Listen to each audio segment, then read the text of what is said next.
लोकसभा चुनाव की रणभेरी बज चुकी है। चुनाव की तारीखों के ऐलान के बाद से ही सियासत गरमा रखी है। तमाम दल अपनी अपनी जीत के लिए जी तोड़ कोशिशें कर रहे हैं, लेकिन इसी बीच अब इस बार के चुनाव के लिए बीजेपी की स्ट्रैटेजी कांच की तरह साफ है।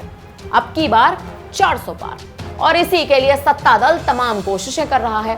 वहीं इसी बीच आज भारतीय वायुसेना के पूर्व प्रमुख air chief marshal Rakesh Kumar Singh Bhadauria ने भाजपा का दामन थामा है। कयास लगाए जा रहे हैं कि इस बार इन्हें लोकसभा चुनाव के लिए मैदान में उतारा जा सकता है। पार्टी महासचिव विनोद तावड़े और केंद्रीय मंत्री अनुराग ठाकुर की उपस्थिति में उन्होंने दिल्ली स्थित भाजपा मुख्यालय में पार्टी की सदस्यता ली है। भारत को राफेल जेट दिलाने में जिन्होंने अपनी अहम भूमिका निभाई थी, भारत के रक्षा क्षेत्र की मजबूती में जिनका अहम योगदान है, आज उन्हीं राकेश सिंह भदौरिया ने बीजेपी के साथ हाथ मिला लिए हैं। राकेश सिंह भदौरिया मूल रूप से आगरा जिले की बहा तहसील के रहने वाले हैं। उन्होंने 4250 घंटे से ज्यादा की उड़ान भरी है और वहीं उनके पास 26 विभिन्न प्रकार के लड़ाकू विमान का अनुभव है। बता दें कि वे मार्च 2017 से अगस्त 2018 तक दक्षिणी वायु कमान के कमांडिंग इन चीफ थे। मई 2019 से सितंबर 2021 तक वे वायुसेना प्रमुख रहे हैं। बता दें कि भारत की ओर से जो टीम फ्रांस से 36 राफेल जेट खरीदने के लिए बातचीत कर रही थी, उसी टीम का नेतृत्व पूर्व वायुसेना प्रमुख भदौरिया कर रहे थे। वहीं इसके अलावा उन्होंने कई सैन्य सुधारों में भी अपना योगदान दिया है। रक्षा सेवाओं में उनके पास लगभग 4 दशक का अनुभव बताया गया है। अपने बीजेपी में शामिल होने पर, बीजेपी की सदस्यता ग्रहण करने पर भी आज उन्होंने अपना बयान दिया। उन्होंने प्रधानमंत्री मोदी का धन्यवाद किया। क्या कुछ उन्होंने कहा, सुनिए।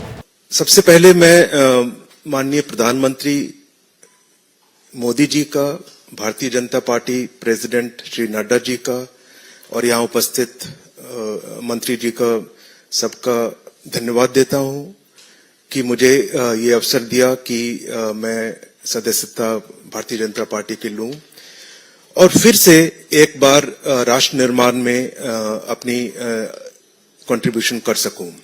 माननीय प्रधानमंत्री मोदी जी का अद्भुत नेतृत्व और उनकी अद्वितीय दूरदर्शिता जो है, जिसके अंतर्गत एक संकल्प है 2047 में एक आत्मनिर्भर विकसित भारत बनाने का, उसके अंतर्गत जो कदम उठाए जा रहे हैं अभी से सारे डिपार्टमेंट्स में, सारे अक्रॉस द बोर्ड, सारे एरियाज में, वो आने वाले समय में, आने वाली सदी में भारत को एक नई दिशा दे रहे हैं और भारत एक विश्व स्तर पे एक देश, स्ट्रांग देश, मजबूत देश उभर के आएगा। और इस सब में और इस राष्ट्र निर्माण के कार्य में मुझे ये दोबारा अवसर मिला है अपने आप को इस राष्ट्र निर्माण में से जोड़ने का।